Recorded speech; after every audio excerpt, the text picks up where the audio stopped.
Vamos entonces ahora a dar paso a las preguntas. Tenemos muchas.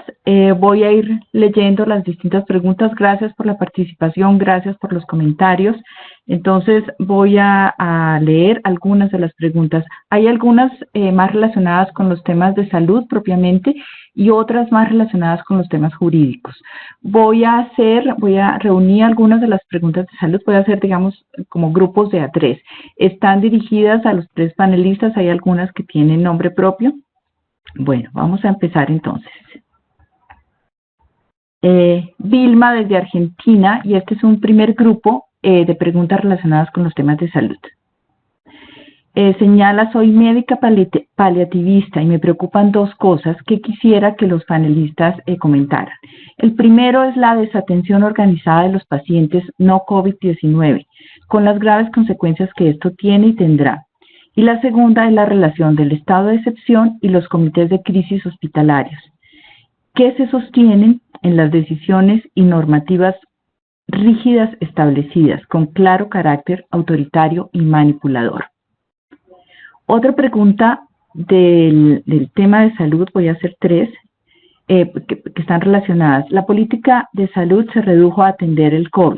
No hay vacunación, no hay toma de citologías. El cuidado del crónico, más allá de la entrega de medicamentos, no existe, no hay controles prenatales y esto es mucho más crítico en zonas rurales dispersas. Otra pregunta relacionada también con este tema. En este momento se está limitando el acceso a los servicios de pacientes no COVID, consultas, medios diagnósticos, medicamentos. Muchos pacientes crónicos no tienen opción. Vamos a cerrar este primer bloque de preguntas relacionadas con el tema médico. Entonces dejo a Mauricio, a Ingo y a Marisa. Y Mauricio también, si tú quieres intervenir en las respuestas. ¿Quién quiere iniciar? Quiero pedirle a quienes no son los panelistas que cierren sus cámaras. En el centro de la pantalla encuentran unos iconos. El segundo icono corresponde a la pantalla. Pueden cerrarlas. Gracias.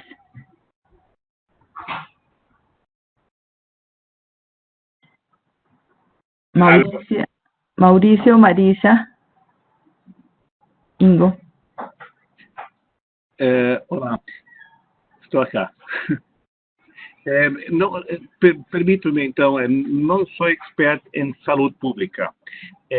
Por lo tanto, algumas questões não teria como responder adequadamente, por exemplo, nos comitês de crise hospitalares.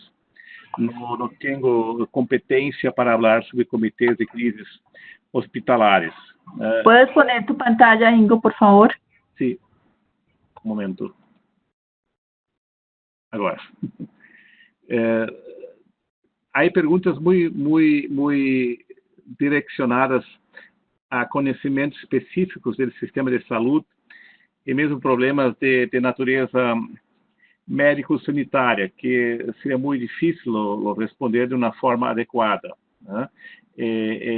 Na experiência brasileira, portanto, não tenho como falar de comitês de crises hospitalares. O que temos, muito rapidamente, havíamos comentado isto entre nós ayer, também um deslocamento significativo, provável, incluso pós-pandemia, da perspectiva muito individualista de judicialização das questões de saúde em Brasil, que é muito mais preponderante em relação às questões na perspectiva coletiva. Né? Pero é muito difícil afirmar exatamente em que caso as medidas estão sendo mais ou menos efetivas, porque não há dados tão específicos sobre tudo que se passa com os hospitais, com os convênios de saúde que impeçam a negar a cobertura de tratamento e de acesso a hospitais. Portanto, são questões que me pido desculpas, pero não gostaria de dar uma resposta minimamente correta e tecnicamente adequada, pelo menos a estas 3 primeiras perguntas. Ok. Muy bien, Ingo. Gracias, Marisa. ¿Quieres hacer algún comentario? Y Rodrigo Primi, ¿también quieres hacer algún comentario sobre este primer bloque de preguntas relacionadas más con lo médico? Respecto de la inquietud de Vilma, ella es una especialista reconocida internacionalmente del área de los cuidados paliativos, y hemos conversado respecto de esta situación que inquieta, y creo que inquieta a todos los países de la región, que tiene que ver con el acceso a la atención de salud de aquellos que no tienen hoy, que no están afectados de COVID. Hay un incremento de enfermedades o un agravamiento de ciertas enfermedades crónicas, y en Argentina se ha conformado en este momento un comité de expertos por parte del Ministerio de Salud de la Nación en temas de bioética, que el Ministerio pidió especial atención en este tema porque preocupa a las autoridades sanitarias. Y esta preocupación de Vilma también se extiende. Respecto del tema de los comités de bioética, hay situaciones a las que uno no quiere llegar.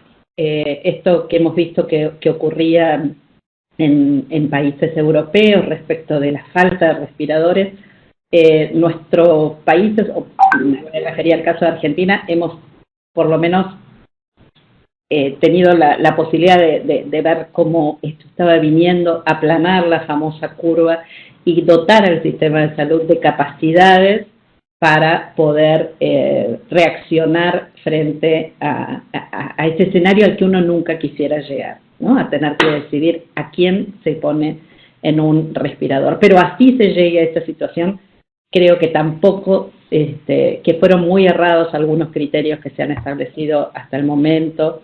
Isolina Dabov, el grupo de vejez en Argentina, ha dado una respuesta desde el derecho fuerte también por esta cuestión del ageísmo, del viejismo, ¿no? de la discriminación en razón de la edad. Me parece que hay que volver a principios a los principios que al principio Mauricio y Rodrigo han detallado tan exhaustivamente, que tienen que ver con derechos humanos que deben estar presentes más allá de cualquier otra cosa. Gracias, Marisa.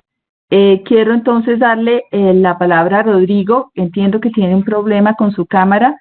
Juliet, si tienes manera de activar la cámara, y si no, Rodrigo, solamente con el audio. Adelante, Rodrigo. Bueno, gracias, sí, tengo un lío ahí con la cámara. ¿Me oyen bien? Perfecto. Sí, se te oye bien. Sí. Bueno, yo creo que son dos preguntas complejas que no tienen respuesta fácil. La primera tiene que ver con un tema clásico en derecho a la salud, que es cuando hay restricción de recursos y hay necesidades superiores a esa restricción de recursos, digamos, cómo se racionaliza el uso de los recursos que son limitados, y eso siempre conduce a decisiones muy difíciles.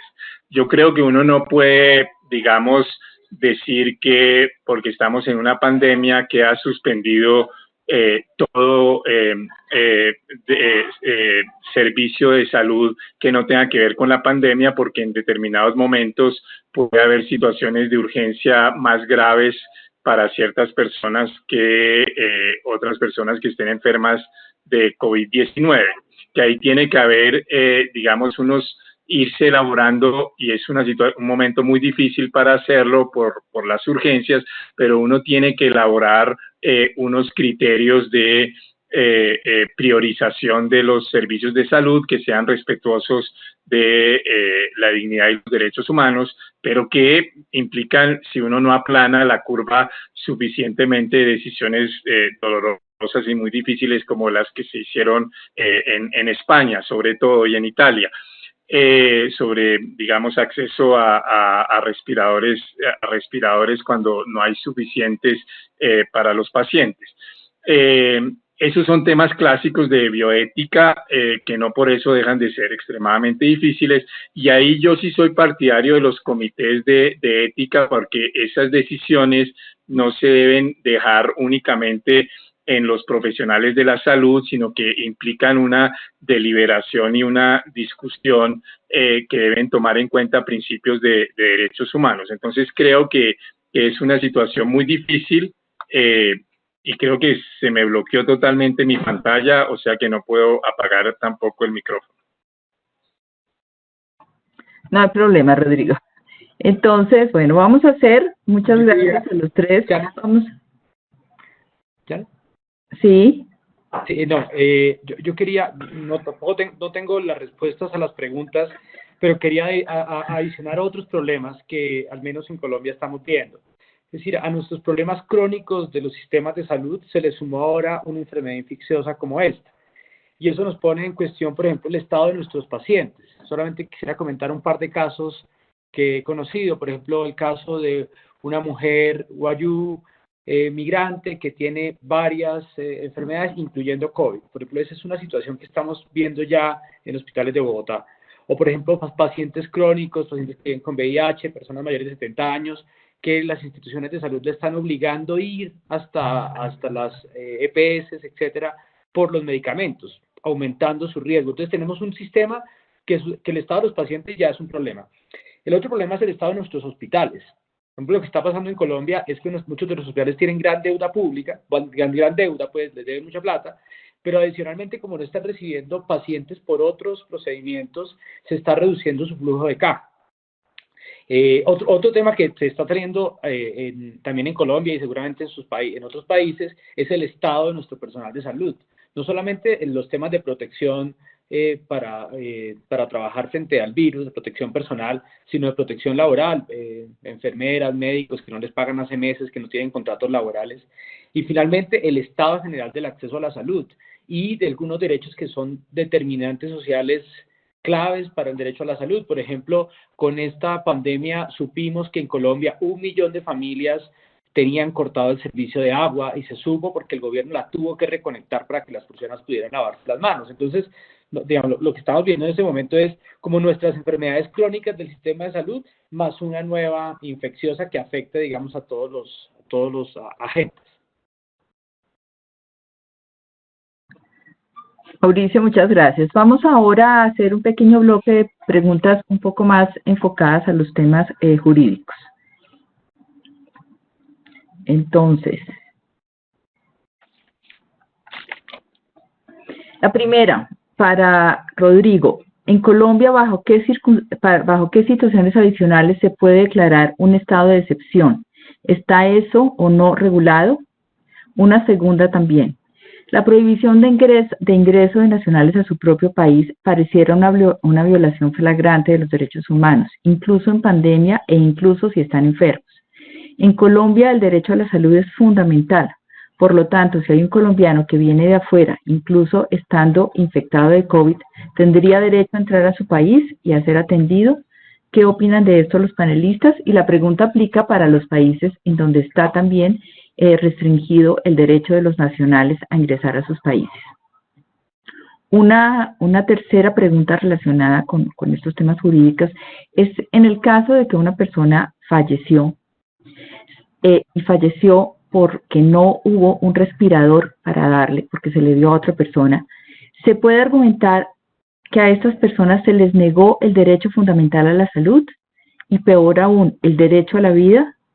Sobre todo porque en condiciones de no emergencia hubieran sido elegibles para ventilación mecánica. En consecuencia, quienes tomen las decisiones, quienes tomen ese tipo de decisiones, serán objeto de demandas por responsabilidad médica. Voy a cerrar aquí este bloque porque tenemos otras, entonces voy a cerrar aquí este bloque. Entonces, le doy primero la palabra a Mauricio, a Marisa y a Ingo, y la palabra a Rodrigo primero. Adelante. Gracias. Nuevamente, entonces, no puedo activar la pantalla. Sí, la Constitución colombiana regula bastante cuidadosamente el tema de los estados de excepción, porque fue adoptada en el 91, después de que habíamos vivido casi 40 años o 30 años de estado de sitio casi permanente. Entonces ese fue un tema muy debatido y se logró una regulación relativamente bien lograda, de un equilibrio entre darle poderes al Ejecutivo para enfrentar crisis, estableciendo controles y restricciones temporales. Y seguimos la clásica, la división que hay en algunos ordenantes constitucionales para distinguir estados de emergencia que no son de orden público, y estado de conmoción, que es el clásico estado de sitio. Entonces hay un marco constitucional, hay un marco legal, y hay una jurisprudencia abundante de la Corte Constitucional sobre el tema.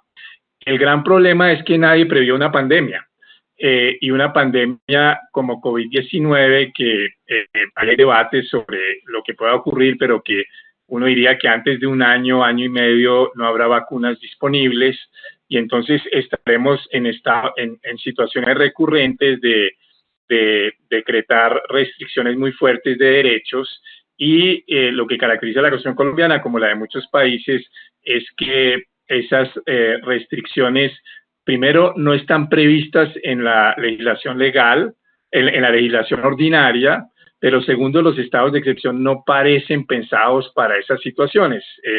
Entonces, ese es el vacío constitucional en que están muchísimos de nuestros países.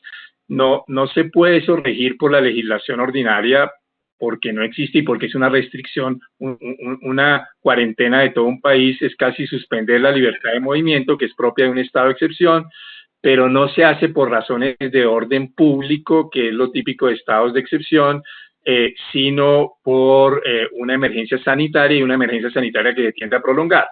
Esa es como la ambigüedad de la situación constitucional en que están muchísimos de nuestros países. En España se ha discutido mucho si en el estado de alarma en el que están se pueden restringir derechos o no. En Colombia también lo mismo. Si en el estado de emergencia, que básicamente da poderes legislativos al presidente, también puede restringir derechos o no, y si hay una ley vieja de 9 del 79, esa permite hacer cuarentenas obligatorias. Mi teoría es que no, y que no hay un marco jurídico apropiado, y entonces eso requiere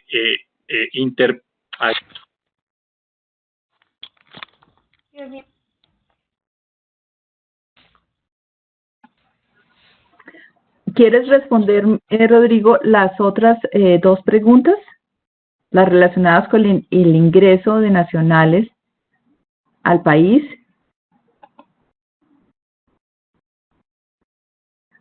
La de ingreso a nacionales, sí, yo creo que esa es una violación a un derecho fundamental, precisamente porque hay medidas alternas. Si la persona llega y no está infectada, tiene de todos modos la posibilidad de que el Estado le imponga una cuarentena, pero lo debe dejar entrar al país, y si llega enferma, pues debe atenderla en Colombia, donde el derecho a la salud es derecho fundamental. Entonces yo creo que esas restricciones absolutas a que nacionales puedan volver a su país son desproporcionadas, y por consiguiente son inconstitucionales y violatorias del derecho humano de toda persona a entrar a su país.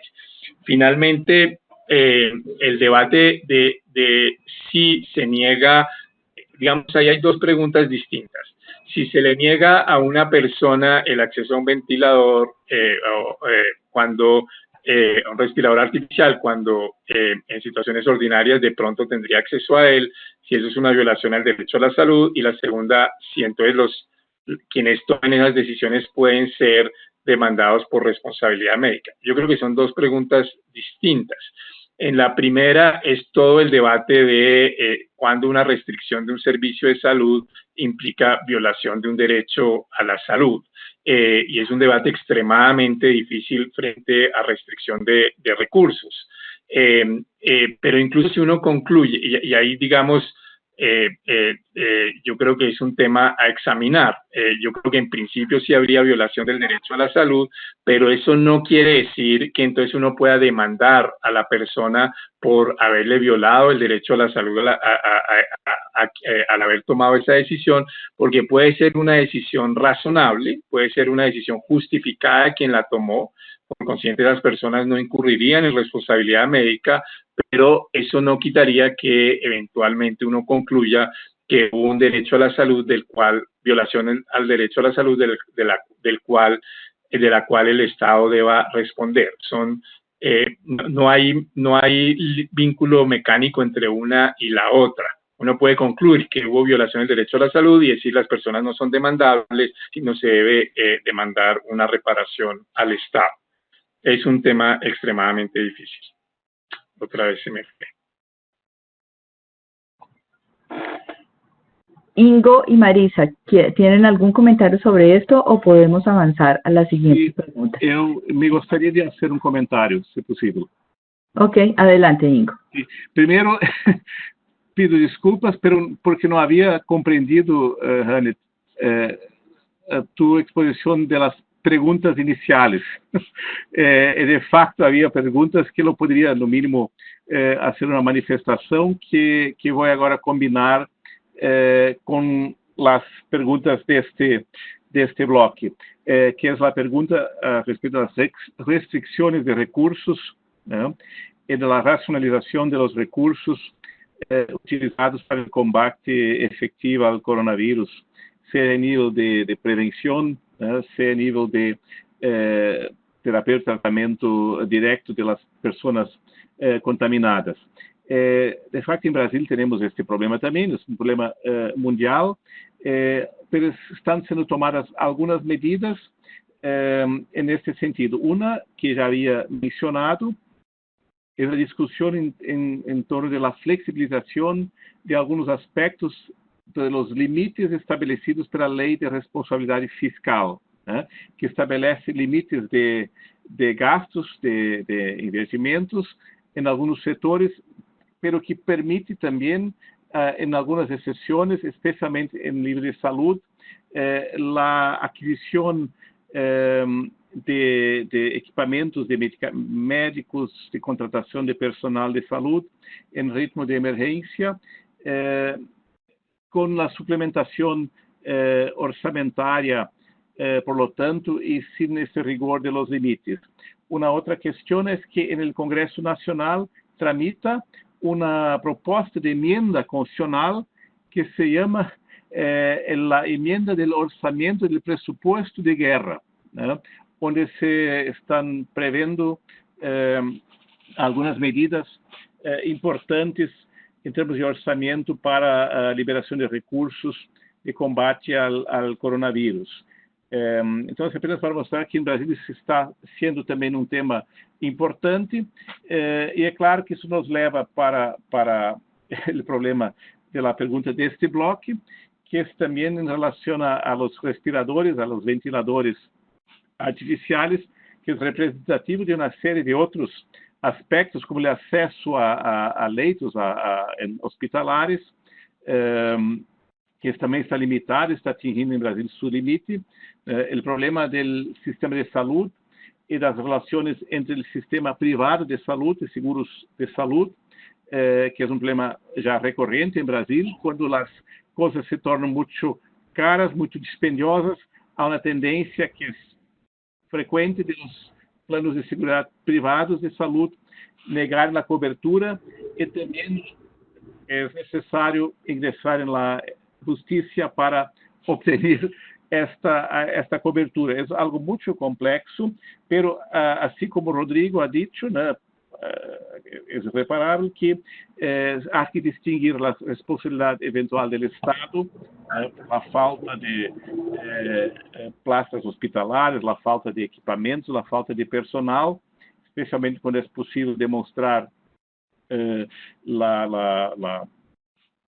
a relação entre esta ação ou omissão do Estado e a responsabilidade médica. Em Brasil se passa mesmo, há uma distinção muito clara entre isso. E aqui há um vínculo também com os comitês de ética em saúde, que têm um papel muito importante na questão da priorização do atendimento. Como se passou na Itália, Espanha e outros lugares, onde se teve que decidir algo extremamente grave, né, e impactante, sobre quem iria ter acesso a uma plaça em uma terapia intensiva no hospital, ou quem terá que se quedar em casa, né? E um terceiro e último aspecto, também relacionado ao primeiro bloco, é de fato aqui também estão sendo tomadas medidas em los hospitais, em geral também em los conselhos médicos e éticos dos hospitais, de não atender nos hospitais, nas emergências, casos que não sejam realmente urgentes e emergenciais. E realmente estão sendo priorizados claramente nos hospitais públicos, também nos hospitais privados, pelo menos aqui em Porto Alegre, os pacientes em estado grave por causa do coronavírus. Ou seja, estão havendo medidas de equacionamento, inclusive em termos de prioridades de atendimento, em parte já também devidas a decisões, né, de comitês de ética. Portanto, não respondi porque não havia compreendido exatamente. No hay problema. Gracias, Cinco, por tus respuestas. Gracias. Vamos a entrar al último bloque de las preguntas. Hay varias, pero por razones de tiempo ya estamos próximos a cerrar el webinar. Voy a hacer las 3 últimas preguntas, no sin antes invitarlos a que nos acompañen la semana entrante en el tercer y último bloque, el tercer y último webinar de esta serie, que corresponde al tema de priorización en tiempos de crisis. Entonces, les estará llegando la invitación. Vamos a tener un equipo de panelistas muy destacado. Desde Ecuador, el doctor Carlos Durán. Tenemos la doctora Silvia Serrano, colombiana, desde Washington. La doctora Amanda Glashman, también del Centro Global de Salud. Y nos acompañará también el doctor Rodrigo Salinas desde Chile. Entonces, queremos invitarlos para que nos acompañen en ese tercer y último webinar de la serie. Las últimas 3 preguntas. ¿Qué opinión les merece la implementación del llamado pasaporte sanitario que la misma OMS ha cuestionado, pero que en algunos países como Alemania han considerado para reincorporar a la población a la vida social y económica de manera gradual? Opinión sobre el pasaporte sanitario. La siguiente, me interesa saber sobre las aproximaciones de derechos humanos frente al rastreo y el uso de información personal. La siguiente, la cuarentena a los niños sin evidencia científica de soporte, ¿cómo se ve desde los derechos humanos? Y la última, en mi país, Colombia, se han usado medidas de cuarentena sin incentivar medidas de vigilancia epidemiológica de campo, pruebas aleatorias en campo e investigación científica. ¿Es esto una forma de privatización e individualización de la salud? Vamos con esas 3 preguntas, realmente 4 preguntas, y le voy a dar la palabra a Rodrigo, Marisa e Ingo. Rodrigo. Bueno, sobre el pasaporte sanitario no respondo. En eso yo trato de ser muy modesto frente a la evidencia científica. Es un tema que no he estudiado suficientemente como para tener una opinión fundamentada sobre el tema, y sé que hay una controversia compleja sobre la capacidad de que haya pruebas sólidas para detectar anticuerpos y sobre el grado de inmunidad que genera el COVID. Entonces prefiero no contestar sobre eso porque no tengo opinión definida. Ahí me atengo un poco a lo que con evidencia científica se pueda definir. El segundo es un tema clásico de proporcionalidad, el rastreo de información para combatir la pandemia. Es decir, ahí toca, porque eso abarca demasiados tipos de medidas, que algunas podrían ser contrarias a los derechos humanos y otras apropiadas.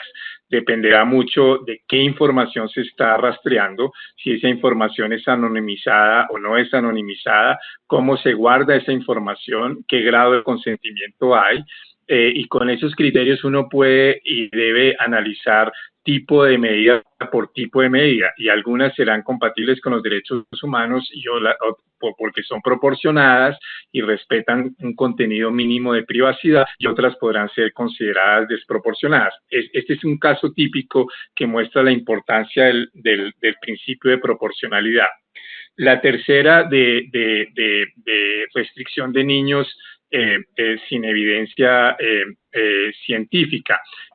También es un típico caso de proporcionalidad. Yo lo que entiendo es que una restricción absoluta de salida de niños me parece cuando ya se está permitiendo salida de adultos, por ejemplo, a trotar, me parece desproporcionado.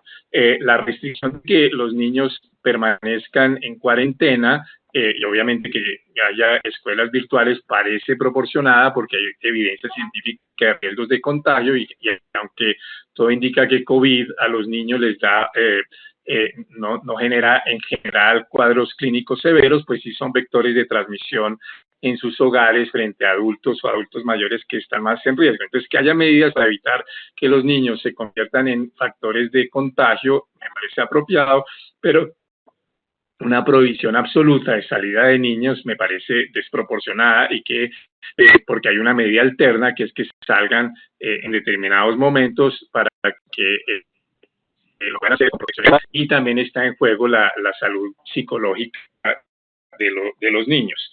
Y el último es supremamente interesante, el de la cuarentena sin análisis epidemiológicos más generales. Yo creo que es una muy buena pregunta que uno debería decir. En principio, haber tomado las medidas de cuarentena está bien, pero los estados deberían poner en juego mediciones de la evolución más sólidas, de la evolución de la epidemia o de la pandemia, la decisión a nivel local, para ver cuándo el levantamiento de esas medidas de cuarentena se justifica e incluso cuándo uno diría que es necesario levantarla parcialmente. Entonces ahí no tener medidas sólidas a través, por ejemplo, de testeos aleatorios de la situación de la pandemia, creo que es un error estratégico y es, digamos, podría afectar el derecho de todas las personas a gozar de los beneficios del desarrollo científico. Gracias. Y muchas gracias por este excelente intercambio con colegas que aprecio muchísimo. Gracias, Rodrigo. Entonces, Marisa, Ingo, ¿tienen algún comentario? Mauricio, tú, si tienen algún comentario, comentarios que sean breves porque estamos próximos a cerrar. Sí, respecto me quedó pendiente del bloque anterior, hay varios fallos que podemos subir a la página de Salud Derecho de la Corte Interamericana de Derechos Humanos en relación a sentencias de afectación de derechos, no exactamente de casos respiradores, pero sí de afectación de derechos que son absolutamente pertinentes con lo dicho. Respecto al pasaporte sanitario, hay discusiones que tienen que ver con temas científicos, ¿no? Con temas de evidencia científica todavía no está claro y eso deberíamos dejárselo a quienes saben más de este tema. Respecto del rastreo de la información, sí, me parece que aquí hay que ser muy riguroso.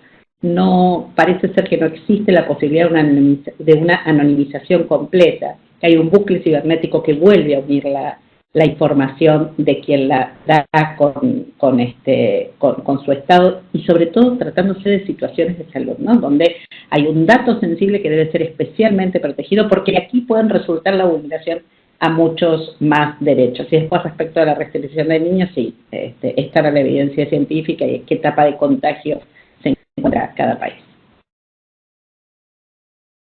Gracias, Marisa. ¿Algún comentario más, Ingo, Mauricio? Sí, eu teria, se permite, um comentário rápido em relação à questão, a última pergunta da quarentena, sem medidas, sem medições, evidências médicos científicas confiáveis, me parece que também, como está sendo em alguns países, em Brasil também está sendo o caso em alguns estados, se está avaliando, de fato, conforme as diferenças regionais muito importantes em termos da evolução da contaminação e também do número de óbitos, de muertos, a progressão das medidas de flexibilização nesta nova fase que nos encontramos. Aqui em nosso estado se ha dividido o estado em regiões.